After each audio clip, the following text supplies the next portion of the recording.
வணக்கம் ஃப்ரெண்ட்ஸ், நான் ஹரிஷ்குமார். நீங்கள் பார்த்துட்டு இருக்கிறது ஹரிஷ்குமார் யூடியூப் சேனல். தொகுதி மறுவரையறை டீலிமிட்டேஷன் பற்றி நம்ம இப்போ ரெண்டாவது வீடியோ பார்க்க போகிறோம். நேற்றுக்கு வீடியோவில் இந்த டீலிமிட்டேஷன் அப்படிங்கிறது நாளைக்கு பார்லிமெண்ட்டில் வரப்போகுது அப்படிலாம் நம்ம சொல்லியிருந்தோம். இது எந்த விகிதத்தில் இந்த மக்களவை உறுப்பினர்களோட எண்ணிக்கையை மாநிலங்களுக்கு கூட்ட போகிறாங்க அப்படிங்கிறதெல்லாம் நம்மளுக்கு நேற்றுக்கு வீடியோவில் தெரியாது. ஆனால் இன்னைக்கு அஃபிஷியலாக அந்த பில்லை பார்லிமெண்ட்டில் கொண்டு வந்திருக்காங்க. அப்போது நம்மளுக்கு எந்த விதத்தில் கூட்ட போகிறாங்க அப்படிங்கிறதெல்லாம் தெரியும்.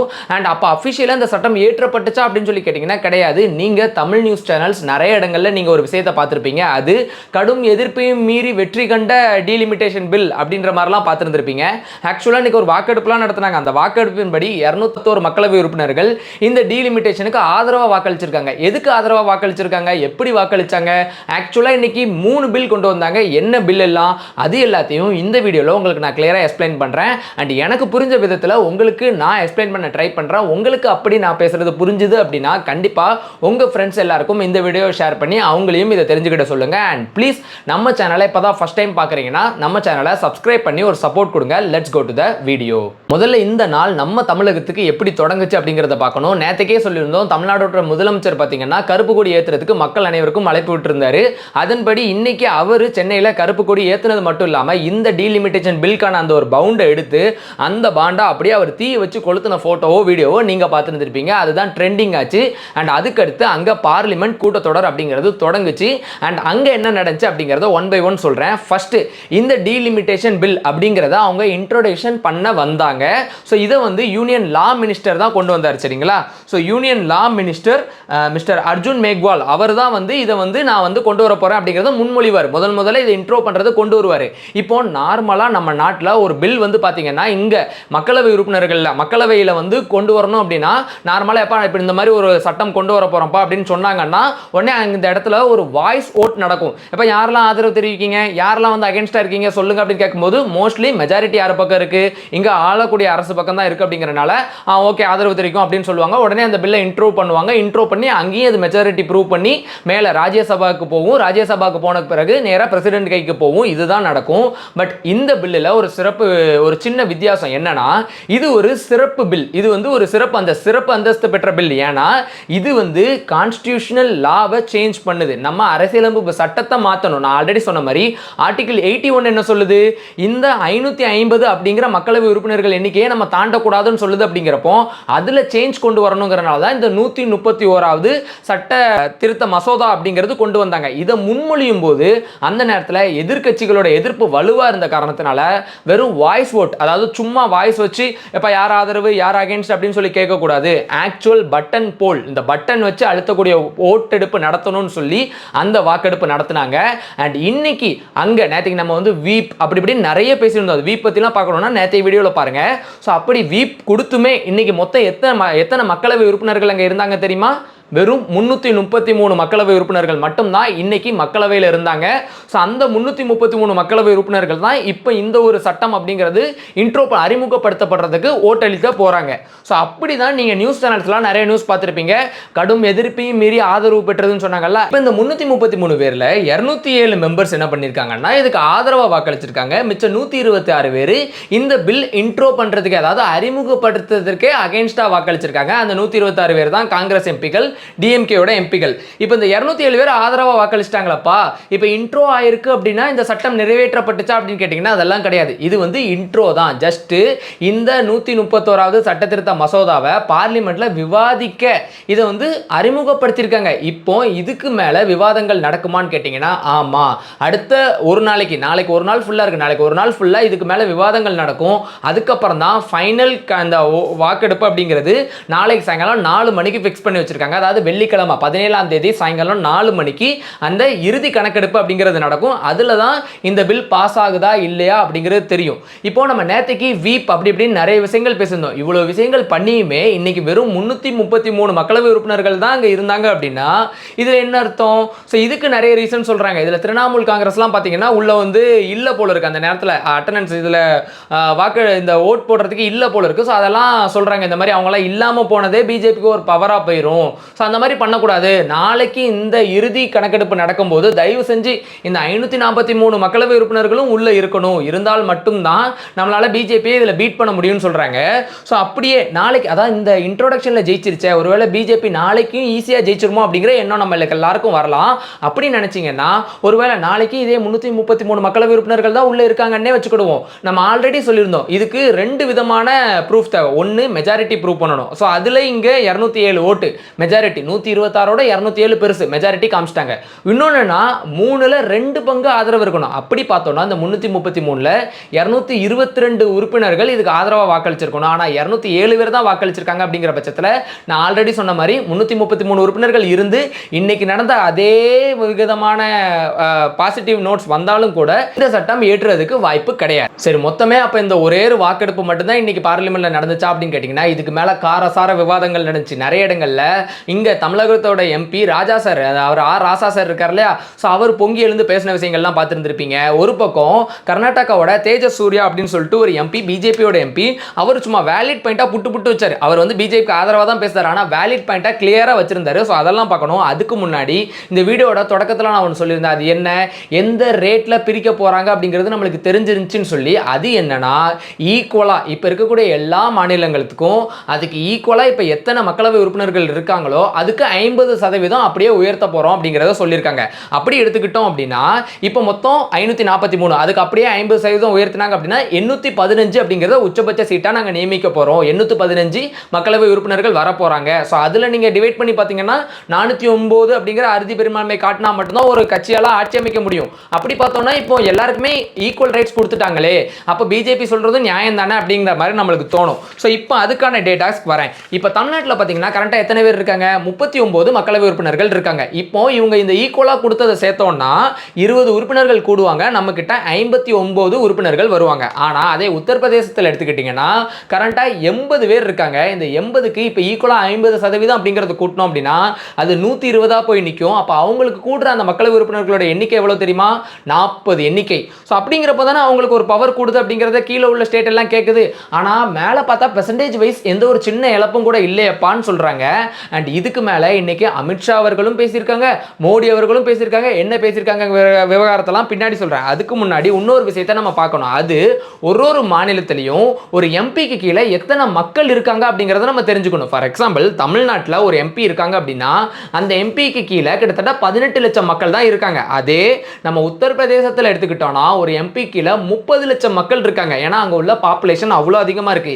இன்னைக்கு கணக்கெடுப்பு எடுத்தோம்னா 24 கோடியை தொற்றுங்கிறாங்க அங்கே இருக்கக்கூடிய தனிப்பட்ட பாப்புலேஷன் மட்டும். அண்ட் மத்திய பிரதேசத்தில் எடுத்துக்கிட்டிங்கன்னா ஒரு எம்பி கீழே 25 லட்சம் மக்கள் வராங்க. அதே கேரளாவில் எடுத்துக்கிட்டிங்கன்னா ஒரு எம்பி கீழே 17 லட்சம் மக்கள் தான் வராங்க.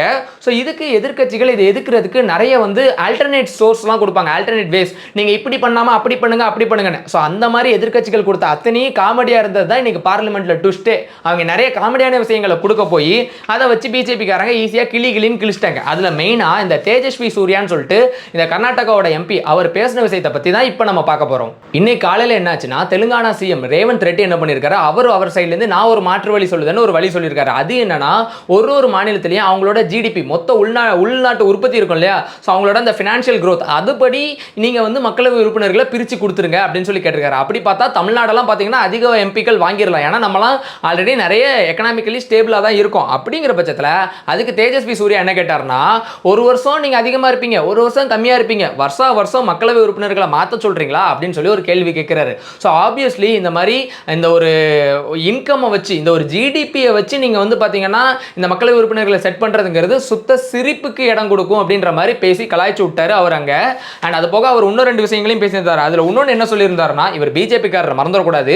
ஸோ இன்னொரு என்ன சொல்லியிருந்தார் அப்படின்னா, இப்போ இன்னொன்று என்ன சொல்கிறாங்கன்னா, இந்த எதிர்க்கட்சிகள் இதை வந்து இந்த நேரத்தில் ஏன் பண்ணுறீங்க, அர்ஜென்சி பண்ணுறீங்க, போஸ்ட்போன் பண்ணுங்க, இந்த காங்கிரஸுக்கு இதாங்க வேலை. இவர் என்ன சொல்லிட்டாருன்னா, இந்த காங்கிரஸுக்கு இதுதான் வேலை, எப்போனாலும் ஒரு விஷயத்தை கொண்டு வந்தால் போதும், தள்ளி வைங்க, இதை பற்றி ஆராயறதெல்லாம் கிடையாது, தள்ளி வைன்னு கேட்டிருந்தாங்க. ஸோ அதனால இது தப்பு அப்படின்னு சொல்லி அவர் பேசியிருந்தாரு. மூணாவது ஒரு முக்கியமான விஷயத்தை சொல்லியிருந்தாரு. அது என்னன்னா, இப்போ இருக்கக்கூடிய இந்த ஒரு 543 சீட்டு அப்படிங்கிறத மட்டும் வச்சே நீங்க ஏன் இந்த பெண்கள் இடஒதுக்கீடை கொண்டு வரக்கூடாது, இந்த பெண்களுக்கு இடஒதுக்கீடு இது என்ன புதுசா சொல்றே அரிசு நீங்க சொல்லி கேட்கலாம்.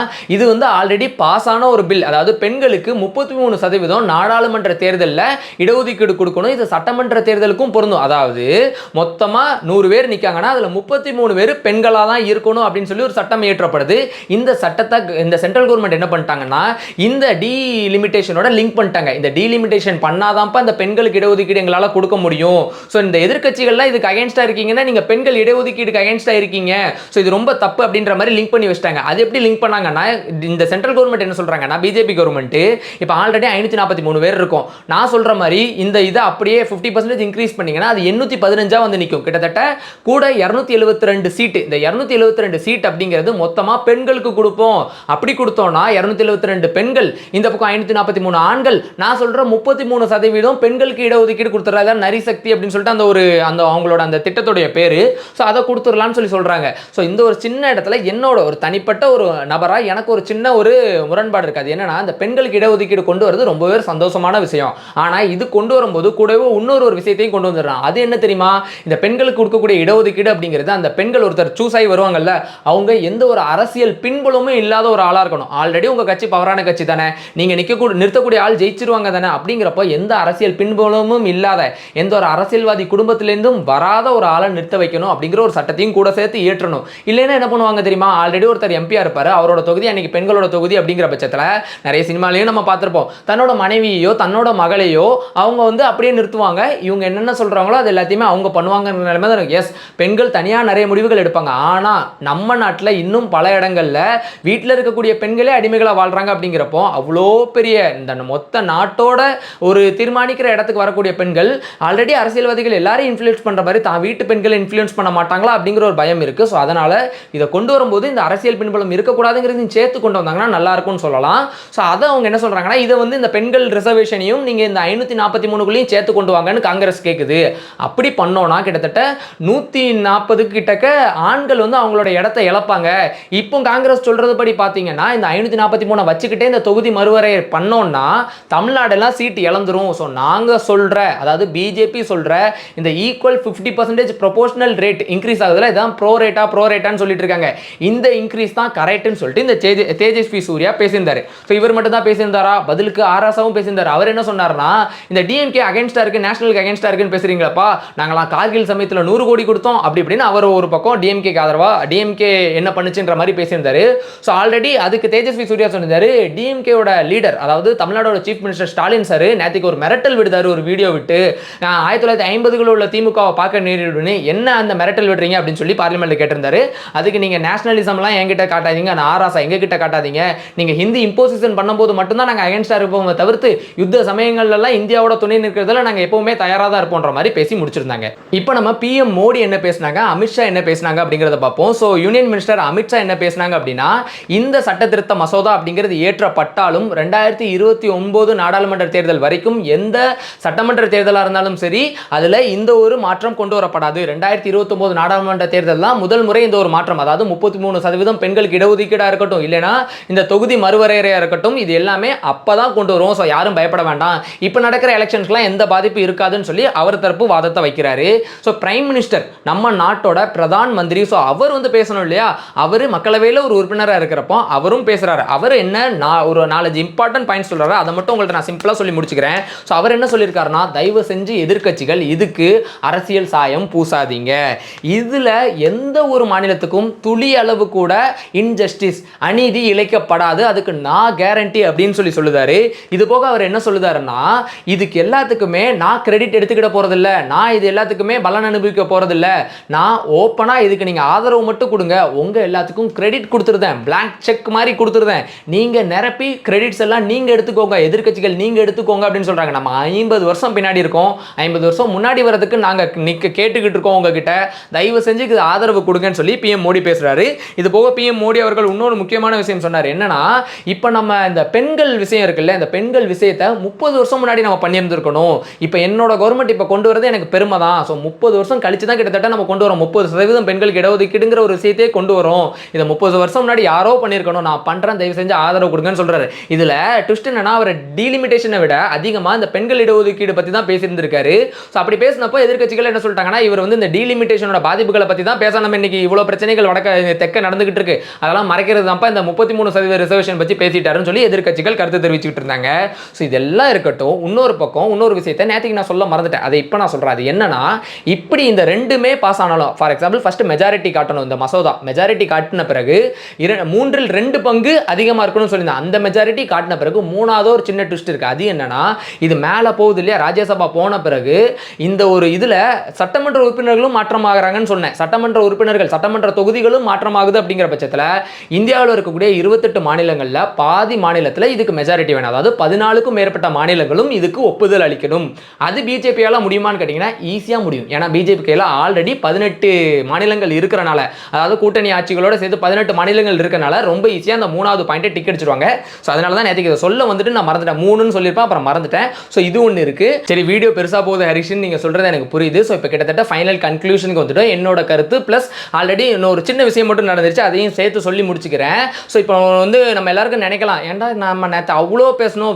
கீப்புன்னு என்னெல்லாமோ சொன்னீங்களப்பா வெறும் 333 பேர் தான் வந்து அட்டெண்டன்ஸை போட்டிருக்காங்களான்னு நினைச்சிங்கன்னா இதுக்கு காங்கிரஸ் என்ன சொல்லுதுன்னா திரிணாமுல் காங்கிரஸ் எல்லாம் வெளியே போன விஷயம் எல்லாம் பிஜேபிக்கு ஸ்ட்ரென்தன் ஆகுதுன்னு சொல்லுது ஸோ இது வந்து ஃபைனல் ஓட்டிங் டே கிடையாது நாளைக்கு தான் ஃபைனல் ஓட்டிங் டே ஸோ நாளைக்கு கண்டிப்பாக இந்த 543 பேர் இருக்காங்கன்னு நம்புவோம் இன்னொரு பக்கம் தேர்தலும் நடந்துகிட்டு இருக்கு நிறைய மக்களவை உறுப்பினர்கள் பார்த்தீங்கன்னா பிரச்சாரத்திலேயே ஈடுபட்டு இருப்பாங்கனால அவங்களால வந்திருக்க முடியாது ஸோ அதனால தான் இன்னைக்கு இன்ட்ரோடக்ஷன் பில்ல வேணா பிஜேபி ஜெயிச்சிருக்கலாம் ஆனால் ஆக்சுவல் ஃபைனல் வாக்கெடுப்பு நடத்தும் போது நாளைக்கு எல்லா மக்களவை உறுப்பினர்களும் உள்ள வந்துருவாங்க ஸோ அவங்களால அந்த 2/3 மெஜாரிட்டி அப்படிங்கிறது அதாவது 2/3 மெஜாரிட்டியை காட்ட முடியாம இந்த மசோதா ஏற்றப்படாம போகும் அப்படிங்கிறதா எதிர்க்கட்சிகள் சொல்லிட்டு இருக்காங்க நம்பிட்டு இருக்காங்க ஆனால் பிஜேபி ரொம்ப ஸ்ட்ராங்கா இதை நாங்கள் கொண்டு வந்துருவோம் சொல்லிட்டு இருக்காங்க அண்ட் ஃபைனலாக இன்னும் ஒன்று இதில் எதிர்க்கட்சிகள் என்ன சொல்லியிருந்தாங்கன்னா நீங்கள் பாட்டு உங்கள் இஷ்டத்துக்கு 800 பேர் ஆக்குவீங்க 700 பேர் ஆக்குவாங்க கொச்சன்னு ஆக்குவீங்கன்னா பார்லிமெண்ட்டில் மக்களுக்கான பிரச்சனையை எடுத்து பேசுறதுக்கு எம்பிக்களுக்கு நேரம் இல்லாமல் போயிடும் யாரு கேட்டிருக்கா எதிர்க்கட்சிகள் உள்ளவங்கலாம் சொல்லியிருக்காங்க அதுக்கு இந்த தேஜஸ்வி சூர்யா அப்படிங்கிறவர் அதை எம்பி இருந்தாலும் அவர் ரொம்ப சூப்பராக பதில் சொல்றாரு அவர் பிஜேபிக்காரர் தான் இருந்தாலும்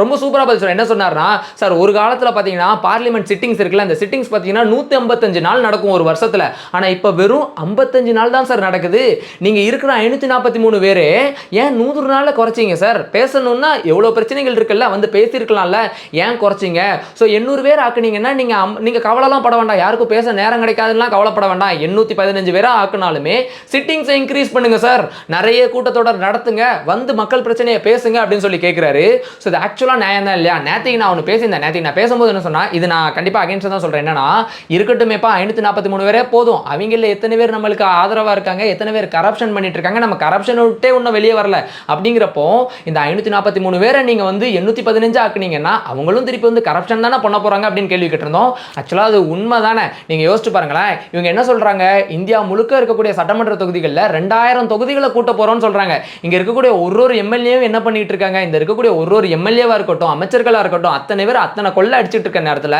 இன்னும் அவங்களுக்கு அதிக பவரை கொடுக்குற மாதிரி அதிக எம்எல்ஏக்களை கொடுத்து அதிக தொகுதிகளை கொடுத்து இந்த இஷ்டத்துக்கு நீ எங்கே வேணாலும் பங்கு பிரிச்சுக்கோன்னு சொல்கிறாங்க இந்த அத்தனை எம்எல்ஏக்களும் ஒரு பாதுகாப்பு அத்தனை எம்எல்ஏக்களுக்கும் ஒரு சலுகை அத்தனை எம்எல்ஏக்களுக்கும் ஒரு சம்பளம் யாரு பணம் வேஸ்ட்டாக போகுது நம்ம பணம் தானே வேஸ்ட்டாக போகுது ஆல்ரெடி சொன்ன மாதிரி 155 நாள் ஒரு காலத்தில் பேசிட்டு இருந்திருக்காங்க 55 நாள் தான் மக்கள் பிரச்சனையை நீங்கள் முன்னே பேசுறீங்கன்னா நீங்கள் சம்பளம் வாங்குறதே எங்கள் பிரச்சனையை பேசுறதுக்கு தானே சார் எங்கள் பிரச்சனைக்கு தீர்வு காண்றதுக்கு தானே சார் ஸோ அதை கூட உங்களால் பண்ண முடியலன்னா எத்தனை பேர் இருந்து என்ன பிரயோஜனம் அப்படிங்கிறத என்னோட கேள்வி ஸோ நீங்கள் என்ன நினைக்கிறீங்க இந்த ஒரு சட்டத்திருத்த மசோதா அப்படிங்கிறது ஏற்றப்பட வேண்டுமா வேண்டாமா அப்படிங்கிறத நீங்கள் கீழே கமெண்ட் செக்ஷன் சொல்லுங்க உங்களோட கருத்துக்களை நான் தெரிஞ்சுக்கிறேன் அண்ட் நான் பேசினது யாருக்காவது ஹர்ட் ஆயிருந்தா I am very sorry so ஏதாவது ஒரு விஷயம் உங்களுக்கு ஏதாவது ஒரு கட்சி சார்பாக தெரிஞ்சிருந்தாலும் I am very sorry and தயவு செஞ்சு எனக்கு டிஎம்கே சாயல் பூசிடாதீங்க நான் ஒரு காலமும் டிஎம்கேக்கு சப்போர்ட் பண்ண மாட்டேன் நம்மளோட ப்ரீவியஸ் வீடியோ செக் பண்ணியிருந்தவங்களுக்கு தெரிஞ்சிருக்கும் ஸோ அந்த சாயலும் பூசிடாதீங்க எந்த அரசியல் சாயலும் எனக்கு பூசிடாதீங்க வேற ஒரு வீடியோவில் பார்ப்போம் தேங்க்யூ ஸோ மச் டாடா பாய்